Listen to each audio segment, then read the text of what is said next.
In this video, you are going to see how to insert multiple signature lines in Microsoft Word documents, as you can see here. Suppose I want to add 3 signature box over here. Go to Insert, go to Shape, pick a text box and drag it over here like this. And let me write a name, John Max, EMPID. Now click on over here, hit Enter, hold down the Shift key and press the underscore sign 3 times and hit Enter.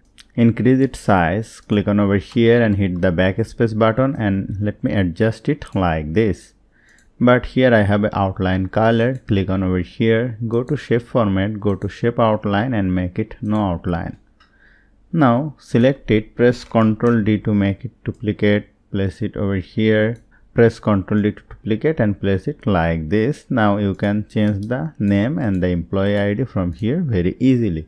So hope you found this video helpful. If you like this video, please share this video with your friends and family and don't forget to subscribe. Thank you.